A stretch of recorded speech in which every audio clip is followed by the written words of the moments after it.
무대가 끝난 직후 모든 조명이 꺼지고 관객들의 함성이 먼 메아리로 사그라들 때 스튜디오 한편에는 아직 꺼지지 않은 뜨거운 마음이 있었다. 세트 뒤편 좁은 복도, 화려한 스포트라이트가 닿지 않는 그곳에서 트로트 가수 강문경은 두 손으로 얼굴을 감싼 채 서 있었다.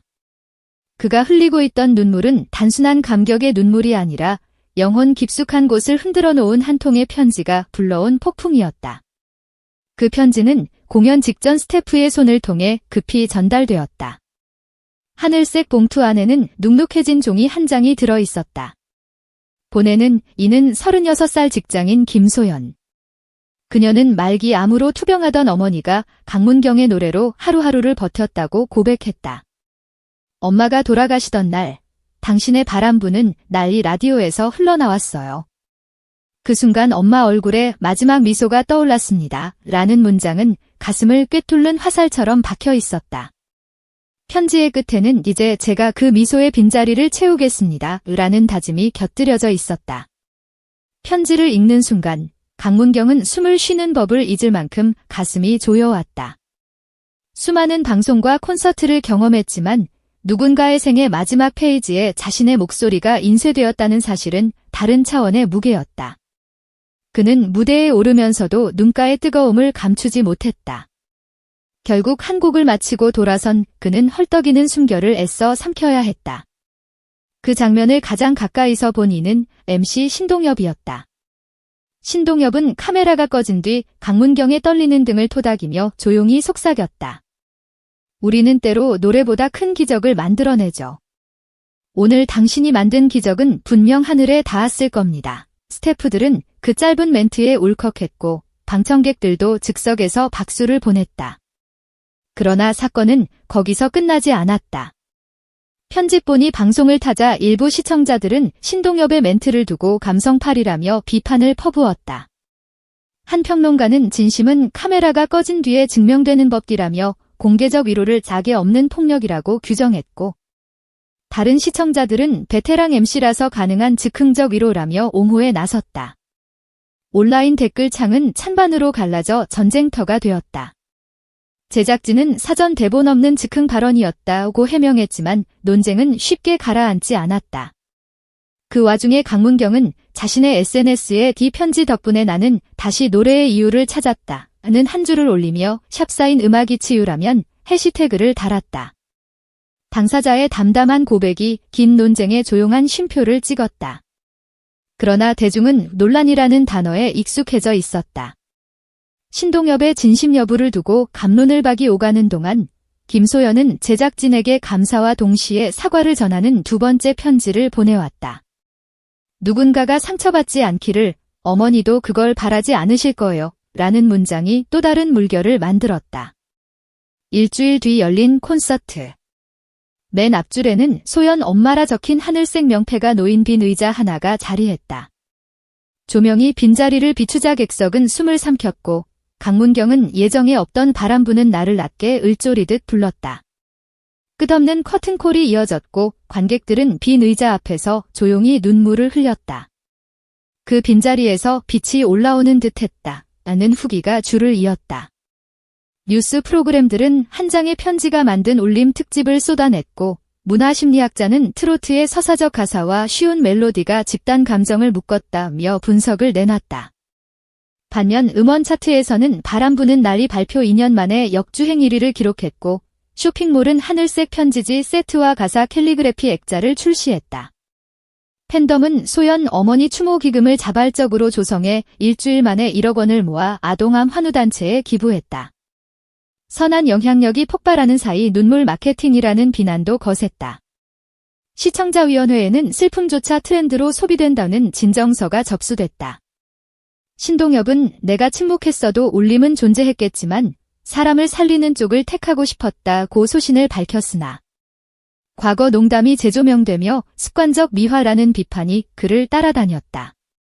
팬들은 강문경은 10년을 묵묵히 버틴 실력파라며 방패가 됐다. 주말 라디오 공개방송에서 강문경은 흔들림 없는 라이브를 선보였다. 관객석에는 의료진이 든 오늘도 당신 노래로 버텨요라는 피켓이 등장했고 그는 모두가 각자의 싸움을 이기길 바란다고 짧게 말했다. 또 한 번 소셜미디어가 눈물로 번졌다. 김소연은 팬카페에 바람이 부는 날이 와도 그 바람이 따뜻하길이라는 글을 남겼고 팬카페 회원수는 며칠 새 2배로 늘었다. 문화평론가는 잃어버린 공동체를 향한 회복 욕구라 명명했다. 예능 제작진은 눈물도 실력 특집을 기획했으나 신동엽은 고사, 대신 음악과 치유 다큐멘터리로 방향을 틀었다. 다큐는 김소연의 내레이션으로 시작되어 조용한 파급력을 증명했고 클립 영상은 폭발적 조회수를 기록했다. 서울 소극장에서 열린 자선 콘서트. 강문경은 우리는 모두 편지 한 장이 될 수 있다. 예는 말과 함께 신곡 당신의 자리를 처음 공개했다. 하늘색 손수건 파도가 일렁이는 동안 엔딩 노트가 울렸고 논란도 의심도 해석도 사라졌다. 남은 것은 노래와 호흡, 그리고 빛이었다. 그 여지는 음악계를 넘어 사회 전반으로 번졌다. 교육청은 전국 학교에 치유 음악 사례집을 배포했고 첫 페이지는 편지 사연으로 장식됐다. 문화체육관광부는 예술과 공감 공모 사업을 발표하며 공익적 음악 프로젝트에 5억 원을 지원하기로 했다. 신동엽은 개인 팟캐스트 작은 목소리를 준비해 첫 게스트로 강문경과 김소연을 예고했다.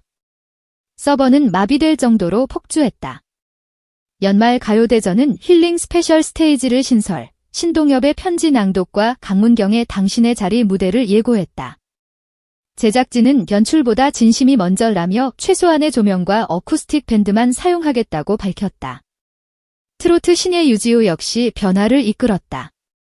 결혼식 축가가 화제가 되자 그는 금악으로 있는 다리 캠페인을 선언했다. 지역잔치 병원 작은 결혼식에 무료로 출연해 NGO 기부를 연결하겠다는 계획의 팬들은 하루 만에 3천만 원을 모았다. 학술 심포지엄도 열렸다. 방송과 진정성이라는 주제로 방송학자, 철학자, 음악치료사, 현장 PD가 토론했다. 결론은 공감도 책임도 결국 사람에게 달려있다였다. 밤이 깊어 행사장이 비워질 때 로비 스피커에서는 바람 부는 날 피아노 버전이 흐르고 있었다. 누군가는 콧노래를 흥얼거렸고 누군가는 눈을 감았다. 강문경은 새 앨범 작업에 돌입해 타이틀곡 가사를 김소연의 손글씨에서 영감을 얻었다. 바람은 떠난 사람을 데려가지만 노래는 남은 사람을 안아준다. 우리는 어느 날 무심코 그 노래를 듣게 될 것이다. 택시 라디오일 수도 슈퍼마켓 스피커일 수도 있다. 그 순간 떠오를 한 가지 진실. 노래는 우리를 기억하고 우리는 노래로 서로를 기억한다. 밤이 깊은 행사장 로비에서 울리던 바람 부는 날 피아노 버전처럼 노래는 조용히 사람들의 마음속에 초대를 남겼다. 강문경은 새 앨범에 김소연의 손글씨를 영감 삼아 작업 중이고 가사 한 줄은 이렇게 적혀 있다. 바람은 떠난 사람을 데려가지만 노래는 남은 사람을 안아준다. 우리는 어느 날 무심코 그 노래를 들을 것이다. 택시 아닐 수도 슈퍼마켓 스피커일 수도 있다. 그 순간 떠오를 한 가지 진실. 노래는 우리를 기억하고 우리는 노래로 서로를 기억한다는 사실이다. 편지가 시작한 이 여정은 아직 현재 진행형. 언젠가 또 다른 편지가 다른 가수 손에 전해질 때 우리는 다시 눈물을 흘리겠지만 그것이야말로 가장 인간적인 경배가 아니겠는가. 편지가 시작한 여정은 아직 현재 진행형이다. 언젠가 또 다른 편지가 다른 가수의 손에 전해질 때 우리는 다시 눈물을 흘리겠지만 그것이야말로 가장 인간적인 경배가 아니겠는가.